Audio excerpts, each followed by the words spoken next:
우리 시간 하나님께서 우리에게 주시는 말씀은 신약 성경 빌립보서입니다. 빌립보서 1장 27절에서 30절까지의 말씀 제가 대표로 읽도록 하겠습니다.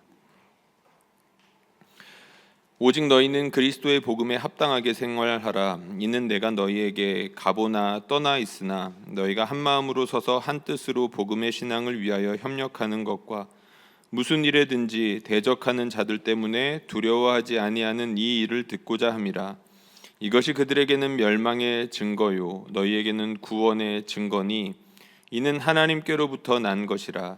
그리스도를 위하여 너희에게 은혜를 주신 것은 다만 그를 믿을 뿐 아니라 또한 그를 위하여 고난도 받게 하려 하심이라.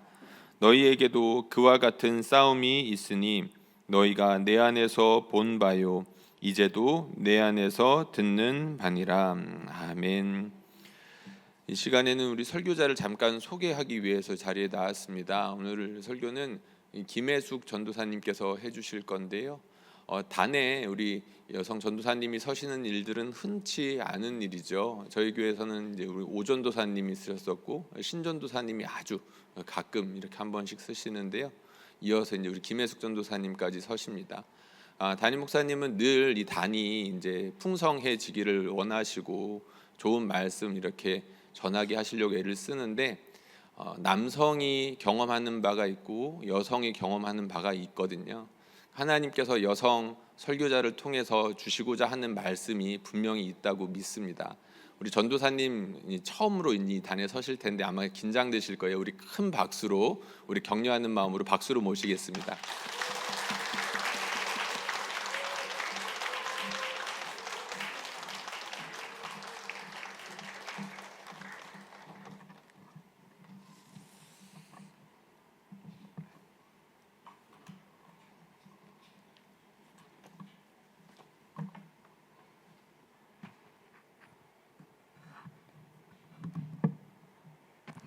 키가 되게 작습니다. 우리 옆에 자업분들하고 인사했으면 좋겠습니다. 참 잘 오셨습니다. 이렇게 인사할까요? 그리고 또 한 번 인사했으면 좋겠습니다. 오늘 교회에서 식사를 안 주셨는데 어떻게 식사는 하셨습니까? 한번 인사해 볼까요? 다들 식사는 하시고 오셨지요? 네. 제가 고민했습니다. 어떻게 하면 성도님들이 가장 은혜를 많이 받을까 고민을 하다가 짧게 해야겠다. 짧으면 되게 은혜를 받으시는 것 같더라고요. 그래서 짧게 해야겠다는 생각을 가지고 올라왔습니다. 제가 빨리 읽으면 좀 빨리 끝날 것 같고요. 빨리 말씀을 좀 그렇지 않으면 조금 길 것 같습니다. 그렇지만 좀 짧은 말씀이 될 것 같습니다. 자, 오늘 우리 빌립보서를 한번 볼 텐데요. 빌립보서 우리가 1장 27절에서 30절까지의 말씀입니다. 우리가 이 빌립보서를 이해하기 위해서 제가 빌립보 지역에 대해서 잠깐 말씀을 드리겠습니다. 이 빌립보 지역은 원래는 야만인의 땅이었습니다. 야만족이 살고 있었던 곳인데요. 이 땅을 전쟁을 통해서 로마가 점령을 하게 됩니다. 그래서 이 땅이 로마의 식민지가 된 거지요. 로마는 정복 국가에 대해서 그 정책을 썼는데요. 이것을 작은 로마, 리틀 로마로 만들기 위해서 그 정책을 씁니다. 이 지역이 야만족이 살다 보니까 굉장히 많이 고민이 됐을 것 같아요. 앞쪽에 다스렸던 필립 왕도 이곳을 바꾸기 위해서 많이 노력을 했는데도 불구하고 안 됐었거든요. 그래서 로마에서는 여기에 퇴역 장성들과 군인들을 여기에 보냅니다. 군인들을 여기에 보내면서 로마 시민권을 부여하게 됩니다. 로마 시민이 되어서 시민권을 가지고 살아간다는 것은 이 당시에 굉장한 일이었습니다. 우리도 한동안 미국 시민권을 가지려고 원정 출산도 하기도 하고 그랬었잖아요. 그것보다도 로마 시민이 된다는 것은 정말 대단한 거였습니다. 그래서 그 위세도 자부심도 정말 대단했지요. 로마 시민으로 사는 것이 어떠했는지 단편적으로 보여주는 곳이 있는데 바로 사도행전입니다. 사도행전 16장 37절, 38절 말씀인데요. 우리 두 절이니까 함께 읽도록 하겠습니다. 함께 읽겠습니다. 바울이 이르되 로마 사람이 우리를 죄도 정하지 아니하고 공중에 옥에 가두었다가 이제는 가만히 내보내자고 하느냐?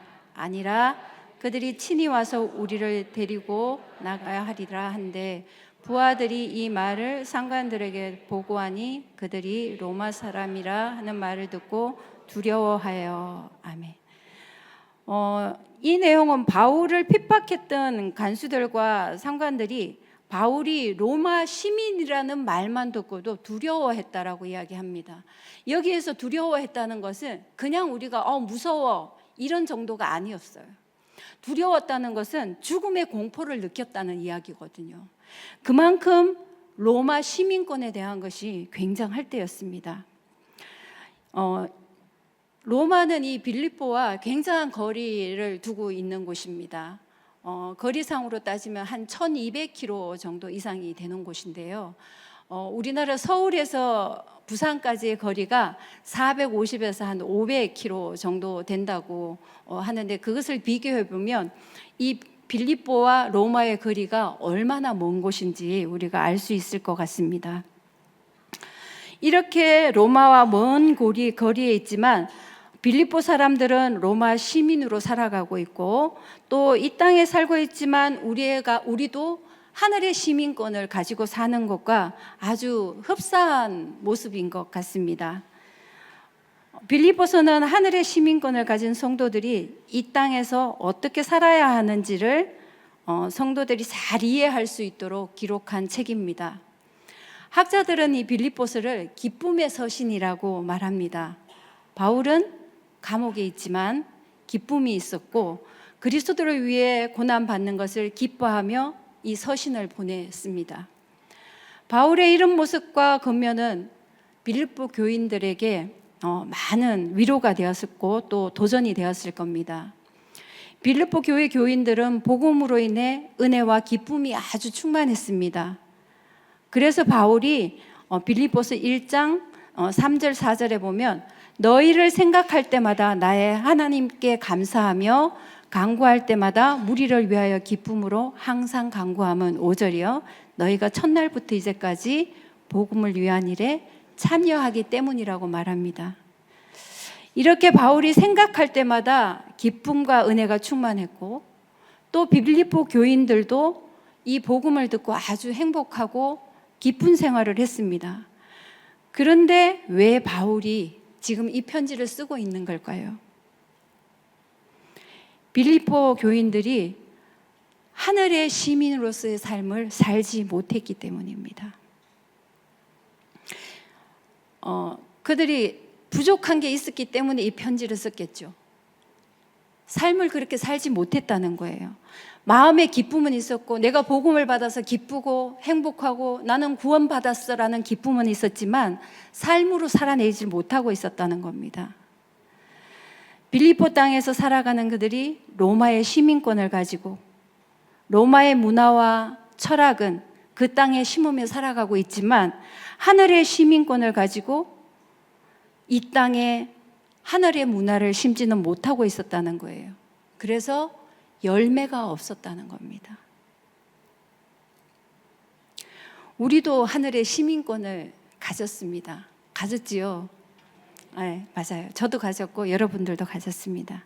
그래서 이 얘기는 현재를 살아가는 우리 그리스도인에게도 동일하게 적용되어야 하는 말입니다. 오늘 말씀을 통해서 하늘의 시민으로서의 삶을 함께 나누는 은혜의 시간이 되시길 소망합니다. 첫 번째, 하늘의 시민은 복음에 합당하게 살아야 합니다. 바울은 빌립보 성도들에게 믿음 공동체로서 오직 그리스도의 복음에 합당하게 생활할 것을 권면하고 있습니다. 27절 말씀인데요. 우리 27절 말씀 함께 읽을까요? 오직 너희는 그리스도의 복음에 합당하게 생활하라.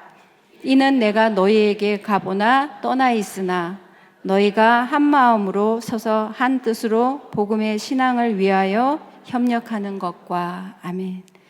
오직은 특별한 관심을 가지고 오직 이것만, 오직 복음에만이라는 뜻을 가지고 있습니다. 여기에서 그리고 생활하라는 말은 국민의 권리와 의무를 다 하라는 의미입니다. 일상적으로 그냥 생활해라 이런 말이 아니라 권리와 의무를 우리가 다 행사해야 된다는 이야기를 하고 있습니다.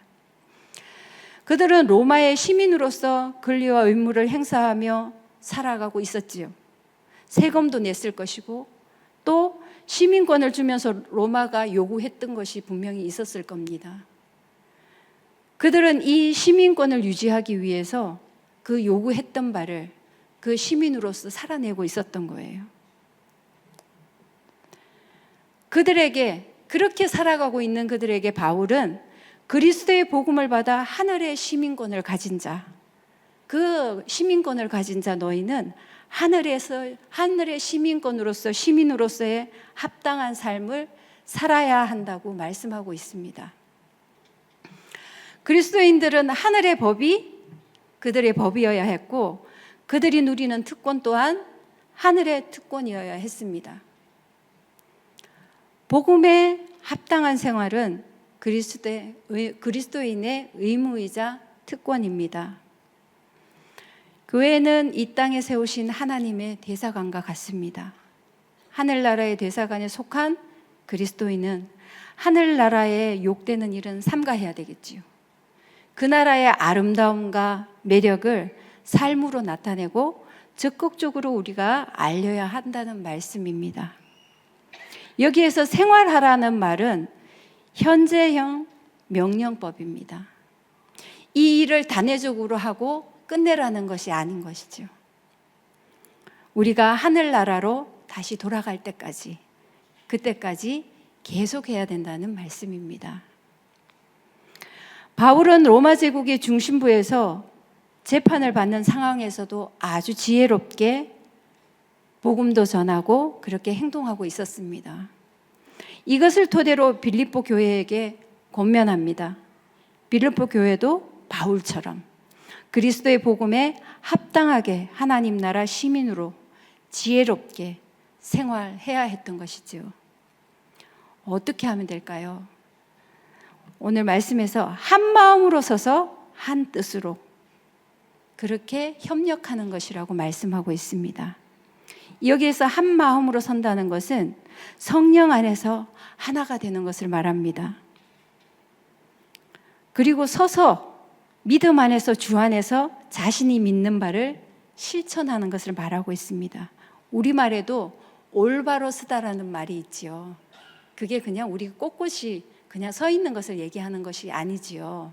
올바로 서다는 것은 우리가 자기가 맡은 일을 잘하고 또 그 책임을 잘 감당하고 그리고 그 나이에 맞게 그 자리에 맞게 이렇게 잘하는 것들을 우리가 올바로 서 있다, 올바로 서다, 올바르다고 얘기합니다. 여기서도 서다라는 것은 하늘의 시민권자로서 그것을 실천하는 일을 제대로 하는 것을 말하고 있습니다. 다시 말하면 복음에 합당한 삶의 첫 번째는 성령 안에서 하나가 되어 우리가 믿는 바를 잘 실천하는 삶을 말하고 있습니다. 그리고 한 뜻으로 협력한다라고 말씀하는데요. 협력하다는 것은 어떤 것을 위해 투쟁한다는 말의 의미를 가지고 있는데요. 이거 투쟁한다는 것은 다투어야 한다는 겁니다. 즉 그리스도의 복음에서 비롯된 그 뜻을 유지하기 위해서 우리는 투쟁하고 다투어야 한다고 말씀하고 있습니다. 이 빌립보서에서 싸워야 한다는 얘기, 또 이런 군사적인 전쟁의 의미로 하는 말들이 나오는 이유가 여기에 군 장성들과 군인들이 많이 이렇게 배치되어 살고 있기 때문에 그래서 군사 용어들이 빌립보에는 많이 나옵니다. 그래서 여기에도 투쟁해야 된다, 이런 말들이 나오고 있는 거지요. 복음의 신앙을 위하여 복음의 진리를 붙들고 신앙을 세우는 일에 하나가 되어 우리가 투쟁해야 된다 이렇게 이야기하고 있습니다. 자, 두 번째는요, 하늘의 시민은 두려움 없이 고난을 잘 감당해야 합니다. 28절 우리 한번 볼까요? 같이 읽겠습니다. 무슨 일에든지 대적하는 자들 때문에 두려워하지 않는 이 일을 듣고자 함이라. 이것이 그들에게는 멸망의 증거요 너희에게는 구원의 증거니 이는 하나님께로부터 난 것이라. 아멘. 복음에 합당한 삶은 때때로 세상과 충돌합니다. 그때 그리스도인은 그 대적하는 자들을 두려워하지 않아야 된다라고 말씀합니다. 여기서 두려워하지 않는다는 것은 놀라서 뒤로 물러나는 상태를 이야기하고 있습니다. 이 말씀은 빌립보 성도들의 신앙생활을 방해하는 자들이 있었다는 이야기겠지요. 빌립보 시민들은 로마와 특별한 관계를 유지하며 살아가고 있습니다. 그래서 그 특별한 은혜를 누리고 있다 보니 로마 황제를 숭배해야 됐습니다. 그리고 이 로마에는 다신주의예요. 신들이 너무 많았어요. 그런데 복음을 받은 그리스도인들은 어떻습니까? 오직 예수라고 이야기하잖아요. 그러니까 이들하고는 같이 어울릴 수가 없었던 거예요. 그리고 바울이 전도할 때마다 따라다녔던 유대인들이 있습니다. 이 유대인들이 늘 그리스도인들에게 방해하고 또 로마 정부의 이야기에서 이들이 믿지 못하도록 황제를 섬기지 않는다고 이야기하고, 그래서 이 믿는 자들에게 늘 이렇게 투쟁해야 되고 함께 부딪혀야 하는 일들이 많았다는 거지요. 그런데도 복음을 받은 그리스도인들은 오직 예수만을 믿으며 나아가야 했던 겁니다. 두려워 떠는 사람에게 두려워하지 마라고 말한다고 해서 두렵지 않은 것은 아니에요. 그죠? 우리가 두렵고 겁이 나는데 야, 너 두려워하지 마 이렇게 이야기한다고 해서 두려워지지 않는 것은 아닙니다. 빌립보 성도들은 이 두려워하는 것을 두려워하지 않을 수 있었던 것은 바울이 복음을 위해서 빌립보 감옥에 갇힌 적이 있었습니다. 그런데 기도할 때 감옥 문이 열리고 간수들이 다 도망간 줄 알고 죽으려고 했었어요. 그럴 때 바울이 여기 있다고, 도망가지 않았다고, 그러면서 그 간수들의 가족들이 모두 구원을 받습니다. 그래서 바울은 자신들을 지켜주셨던 하나님이 빌립보의 그리스도인들도 지켜주실 것이니 담대하고 두려워하지 말라고 이야기하고 있는 겁니다. 이렇게 이야기하면 두려워하지 않을 수 있겠지요. 그냥 두려워하는 사람에게 너 두려워하지 마 이렇게 이야기하는 것이 아니라 내가 겪었어. 내가 그 일을 겪었을 때 하나님이 나를 이렇게 도우셨고 나를 이렇게 인도해 주셨어. 이렇게 우리가 경험했던 것을 이야기한다면 두려워하지 않을 수 있잖아요.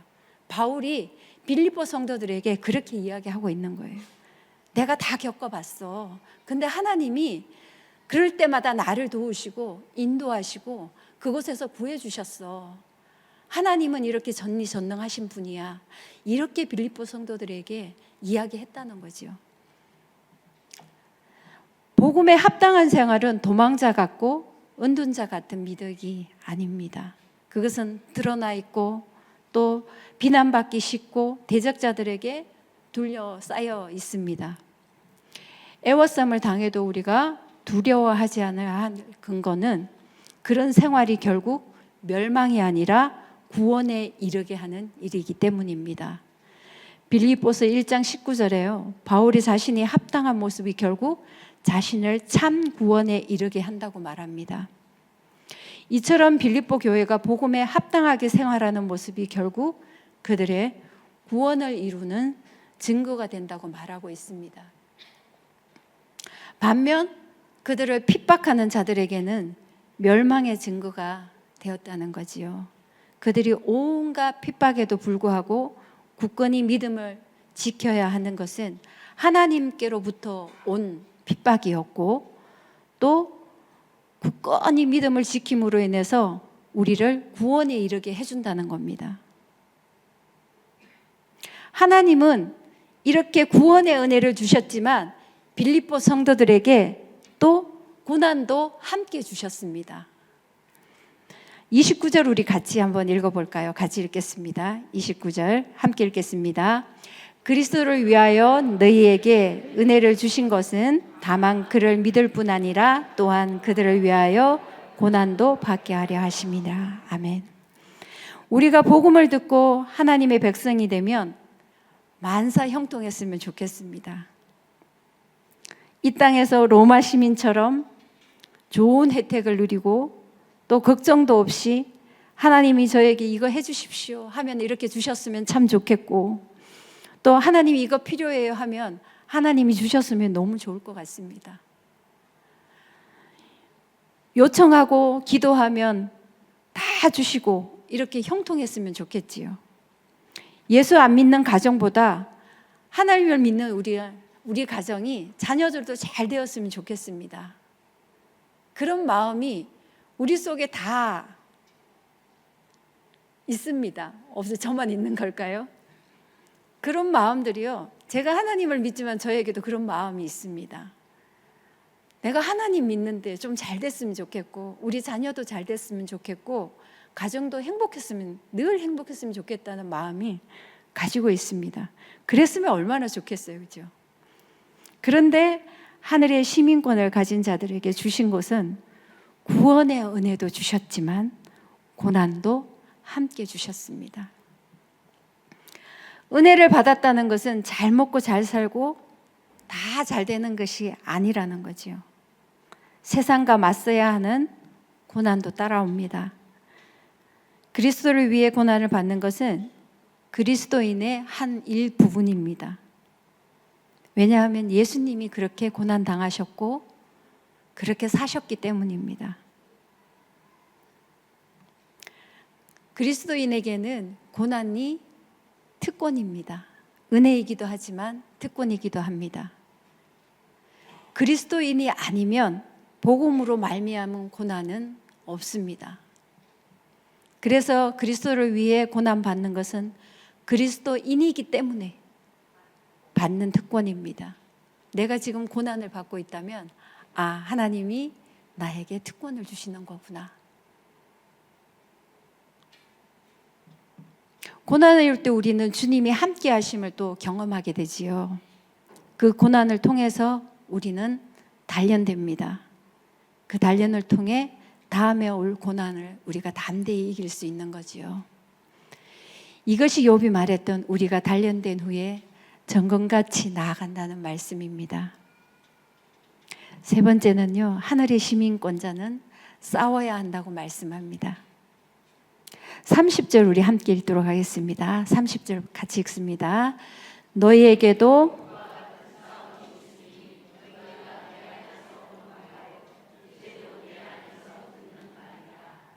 아멘. 이 말씀은 우리에게 참 위로가 되는 말씀입니다. 우리가 고난 중에 있으면 때로는 나만 불행한 것 같습니다. 다른 사람들은 다 행복한 것 같죠. 다른 사람은 다 잘 살고 있는데 나만 힘든 것 같습니다. 그 고난이 나한테만 있는 것 같아요.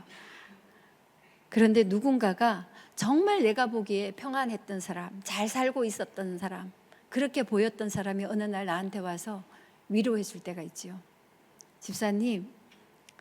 집사님만 그런 거 아니야. 우리 집에도 이러이러한 고난이 있어.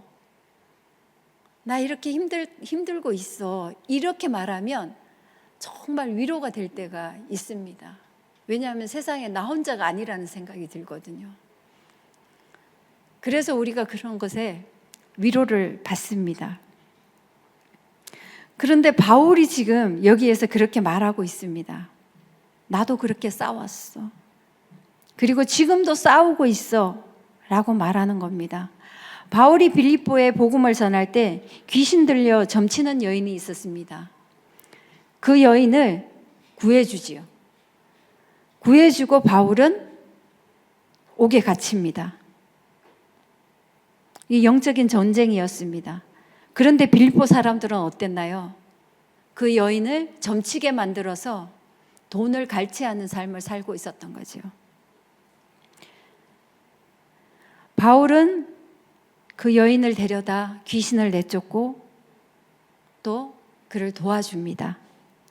예수를 믿고 자유함을 받았으면 자유하지 않은 사람들을 보면 우리가 견딜 수가 없어야 하는 거죠. 내가 구원받은 것처럼 우리 가족들도 또 친구들도 다른 사람들도 구원받고 그런 마음이 구원받았으면 하고 싶은 그런 마음들이 우리 마음에 늘 있습니다. 사랑하는 사람일수록 그 마음이 더 크죠. 그래서 가족들이 믿지 않으면 더 마음이 아프고 늘 한기퉁이 짐처럼 우리가 남아있는 거지요. 그런데 또 한편으로는 뭘 그렇게까지 해. 그냥 내 혼자 믿고 잘 살다가 그냥 구원받으면 됐지 라는 마음이 또 한켠에도 있을 수 있습니다. 이렇게 편하게 살고 싶은 마음이 우리에게만 있는 것이 아니라 바울에게도 있었다는 거예요. 우리에게 그런 마음이 생겨도 너무 자책하지 말아도 될 것이 바울도 그런 마음을 가지고 있었다는 겁니다. 여러분 위로가 되지 않습니까? 저는 이 말씀이 굉장히 위로가 됐습니다. 늘 나만 부족하고 왜 이러지? 나만 왜 이 자리에서 또 넘어지지? 그런 마음이 들 때 이 바울이 나도 그랬어. 내 안에도 그런 것들이 있었어 라고 하는 이 말씀이 저한테 굉장히 위로가 되었습니다. 그리스도를 믿고 싸움이 이렇게 외적인 싸움도 있고요. 또한 내적인 싸움도 있습니다. 내가 구원을 받았고 은혜를 받았으니 이렇게 살면 안 된다라는 그런 내적 싸움이 있지요. 성경을 보면 너 그렇게 살면 안 돼 라고 이야기합니다. 그래서 늘 우리는 내적 싸움이 일어나지요. 나의 본성과의 싸움, 게으르고 악하고 음란하고 내가 다른 사람보다 높아지고 싶고 또 다른 사람을 지배하고 싶고 다스리고 싶은 마음, 이런 인간적인 욕심과의 싸움이 내 내면에 늘 있어야 한다고 말씀합니다. 왜냐하면요, 하나님의 법은 세상의 도덕보다 더 위에 있기 때문입니다. 바울이 말하기를 이 싸움이 내 안에서 본바요 라고 말합니다. 바울 자신에게도 있다는 거였지요. 바울에게도 구원을 받고 편하게 살고 싶은 마음이 있었고, 그렇지만 복음을 받은 자로서 지금은 감옥에 gat혀 있고, 나도 너희와 같은 고난을 받고 있다고 고난받은 빌립보 성도들에게, 고난을 받아야 할 빌립보 성도들에게 위로와 용기를 주고 있습니다. 오늘 이 위로가 여러분에게도 위로가 되십니까? 저에게 위로가 됩니다. 우리에게도 그리스도인의 이와 같은 싸움이 늘 있습니다. 여기 계신 성도님들에게도 저에게도 있지요. 우리가 이 싸움에서 승리했을 때의 그 고백이 다른 연약한 지체들에게, 앞으로 싸워 나가야 할 지체들에게 하늘의 시민권자로서 싸우는 싸움이 얼마나 큰 은혜이고 특권인지를 알게 해줄 겁니다. 하늘의 시민권자는 하늘의 다스림을 받아야 하지요. 우리를 다스리시는 분은 하나님, 그분 한 분뿐입니다. 어떤 싸움에서도 담대하십시오. 그것이 외적 싸움이든 내적 싸움이든 우리는 승리할 수밖에 없습니다. 하나님이 다 이겨놓으신 싸움이기 때문이에요. 오늘 말씀을 맺겠습니다. 이 땅에 살지만 이 땅에 속하지 않은 그리스도인이 바로 우리들입니다. 우리의 시민권은 하늘에 있습니다. 그 하늘의 시민답게 살아가도록 우리는 부르심을 받았습니다. 하늘의 시민답게 복음에 합당한 삶은 교회의 연합을 잘 지켜내고 고난의 두려움 없이 맞설 수 있는 힘을 가지게 되지요. 사랑 안에서 우리가 하나가 되고 겸손과 섬김의 삶이 우리 몸에서 실천될 때 교회의 공동체는 올바로 세워집니다. 바울은 구원의 기쁨은 충만하지만 복음의 열매가 없었던 빌립보 성도들에게 하늘의 시민으로서 복음에 합당하게 살아가고 또 두려움 없이 고난도 기쁨으로 감당하고 복음을 위해 잘 싸워 열매 맺는 그리스도인이 되라고 권면하고 있습니다. 이 말씀은 빌립보 성도들에게만이 아니라 하늘의 시민권을 가진 우리에게도 동일한 말씀입니다. 우리는 이렇게 살아내고 싶습니다. 그런데 우리가 마음은 있지만 잘 안 될 때가 있지요. 나도 그렇게 살고 싶어. 그렇지만 잘 안 될 때가 있습니다. 우리 누가복음 13장 6절에서 7절 말씀인데요. 여기에 말씀을 보면 어떤 내용이냐 하면 예수님께서 열매 맺지 못한 무화과 나무를 찍어버리겠다고 말씀합니다. 그때의 종이 이렇게 말씀합니다. 금년에도 그대로 두소서. 내가 두루 파고 그름을 주리니. 이렇게 말씀합니다. 열매를 맺지 못했다고 하는데 우리가 잎사귀 보고 너 열매 잘 맺어야 돼 이렇게 이야기하는 것이 아니라 뿌리에 거름을 주겠다고 말씀합니다. 내가 부족하고 내가 열매 맺는 삶을 살지 못한다고 생각이 들 때가 있지요. 그럴 때 내 열매만 바라보지 마시고 우리 밑에 감추어진 뿌리의 영향을 주십시오. 그 뿌리의 영향은 말씀과 기도입니다. 영양분을 말씀으로 받고 우리가 기도함으로 물을 주어서 우리가 뿌리가 튼튼하여지면 우리에게 믿음의 열매가, 그리스도인의 열매가 주렁주렁 맺히게 될 겁니다. 우리는 하늘의 시민권자입니다. 우리 모두가 하늘의 시민권자로 이 땅에서 열매 맺는 하나님의 기쁨이 되는 삶이 되시길 간절히 소망합니다.